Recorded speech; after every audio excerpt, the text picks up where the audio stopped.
Para subscribers yang berbahagia, hari ini kita berjumpa kembali di channel yang mengedukasi semua, mengedukasi khususnya para subscribers yang haus akan pengetahuan hukum. Hari ini saya akan berbicara mengenai mafia hukum yang sering didengungkan oleh masyarakat umumnya dan para netizen juga.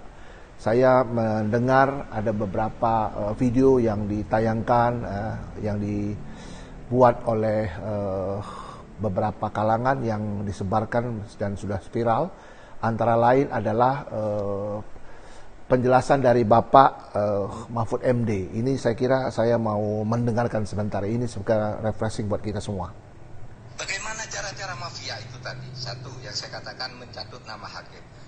Ada juga yang sekarang itu masyarakat tuh memesan perkara ngijot. Perkaranya belum ada udah dipesan. Misalnya ya Pak Gayus punya kasus.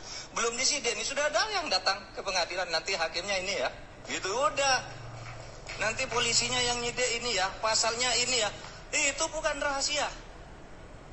Bukan rahasia itu. Ini model-model mafia seperti ini masih berjalan, Pak Karni. Sehingga orang sekarang kalau punya kasus besar tidak mencari pengacara yang hebat, profesional dalam arti betul-betul hebat. Cari yang punya lobby politik. Pengacara yang tidak ngerti apa-apa tapi punya hubungan politik dengan penguasa, dengan partai, dengan DPR. Cari pengacara yang setengah-setengah badut aja, tapi dia bisa. Saudara-saudaraku, Pak Mahfud ingin menyampaikan kepada kita semua bahwa potret yang terjadi sekarang ini adalah terjadi distorsi dalam penegakan hukum. Saya sangat prihatin dengan keadaan seperti ini. Memang saya juga bisa merasakan ketika para penegak hukum itu, khususnya pejabat-pejabat pemangku otoritas penegakan hukum itu, mereka kayaknya alergi dengan hukum ini. Kenapa? Karena yang diutamakan itu bukannya hukumnya, tapi adalah kekuasaan. Nah inilah kalau ini didiamkan terus, tidak mustahil bahwa negara kita ini penegakan hukumnya khususnya ya akan menjadi failed state, negara yang gagal. Kita gagal menegakkan demokrasi. Oleh sebab itu saya selalu menggaung-gaungkan yang namanya penegakan hukum itu harus berbasis pada hukum. Teori yang benar, konstruksi yang benar, serta bersesuai dengan fakta. Sehingga ketika keadilan itu dicari, memang orang-orang yang mencari keadilan itu memang ya tidak gampang. Namun untuk mencari keadilan menurut saya harus dilandaskan pada konstruksi hukum yang benar gitu loh. Walaupun saya tahu keadilan itu tidak bisa secara umum bisa kita terapkan. Karena keadilan itu hanya bisa diterapkan pada hal-hal yang khusus-khusus saja. Artinya terukur. Contohnya adalah orang yang mempunyai kepentingan, misalnya dia melapor kepada aparat penegak hukum tentang misalnya katakanlah pencurian, keadilan menurut dia itu adalah orang yang pelaku itu dihukum.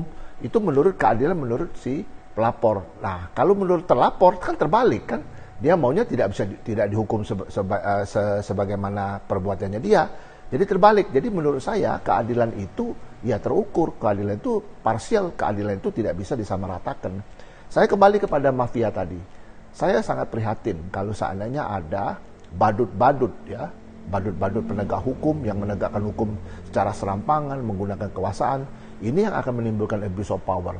Apabila ini terus didiamkan, maka akan terjadi kekacauan di dalam penegakan hukum dan berujung pada negara gagal kita di dalam penegakan hukum. Nah, saya menghimbau ya semua pihak untuk kalau dalam menegakkan hukum, khususnya para penegak hukum, mari kita tegakkan hukum ini berdasarkan pada azas yang benar, doktrin yang benar, konstruksi yang benar, sehingga orang yang berperkara, yang mencari keadilan dapat menemukan keadilan yang hakiki, yang seperti halnya yang dicita-citakan di dalam penegakan hukum sendiri. Karena penegakan hukum sendiri punya 3 tujuan, kepastian, keadilan, dan juga manfaat.